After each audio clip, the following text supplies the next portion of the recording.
Hi guys, ഇഷ്ടം മാത്രം നാളത്തെ എപ്പിസോഡിൽ ഇഷിതയും മഹേഷും ചിപ്പിമോൾക്ക് വേണ്ടി കോടതിയിൽ വന്നിരിക്കുകയാണ്.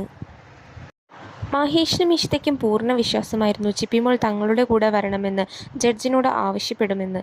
എന്നാൽ വലിയൊരു ട്വിസ്റ്റ് തന്നെയാണ് സംഭവിച്ചിരിക്കുന്നത്. ജഡ്ജി ചോദിച്ചപ്പോൾ ചിപ്പിമോൾ പറഞ്ഞത് രചനമ്മയുടെ കൂടെ പോകണമെന്നാണ്.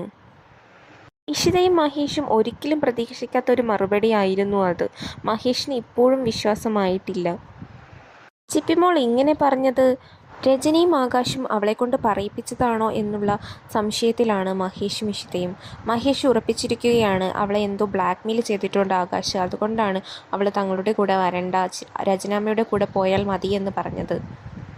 കോടതിയിൽ നിന്ന് ഇറങ്ങിയ ശേഷം നമ്മുടെ ആകാശ് വന്നിട്ട് മഹേഷിനോട് ഇതെൻ്റെ ജയമാണ് എന്നൊക്കെ പറഞ്ഞ് ഓരോന്ന് പറയുന്നുണ്ട്. അതിനുശേഷം കോടതിയുടെ പുറത്ത് വെച്ചിട്ട് മഹേഷ് ആകാശിനോടുള്ള എല്ലാ ദേഷ്യവും തീർക്കുന്നുണ്ട്.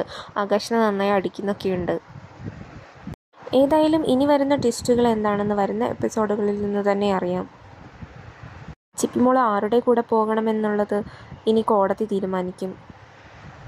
പ്രേക്ഷകരായ നിങ്ങളുടെ അഭിപ്രായം എന്താണ്? എന്തായിരിക്കും നമ്മുടെ ചിപ്പിമോൾ അങ്ങനെ പറയാനുള്ള കാരണം, രചനാമ്മയുടെ കൂടെ പോയാൽ മതി എന്നുള്ളത്? ആകാശ് മഹേഷിനെ പുറത്ത് വെച്ചിട്ട് വെല്ലുവിളിക്കുന്നുണ്ട്. പിന്നെ നമ്മുടെ ഇഷിതയെക്കുറിച്ച് വേണ്ടാത്ത ഓരോ കാര്യങ്ങളൊക്കെ മഹേഷിനോട് പറയുന്നുണ്ട്. എന്തായാലും മഹേഷ് അതെല്ലാം കൂടി നന്നായി ആകാശിന് കൊടുക്കുന്നുണ്ട്. ഇനി വരുന്ന എപ്പിസോഡുകൾ വിശേഷങ്ങൾ അറിയാൻ ചാനലൊന്ന് സബ്സ്ക്രൈബ് ചെയ്തേക്കണേ.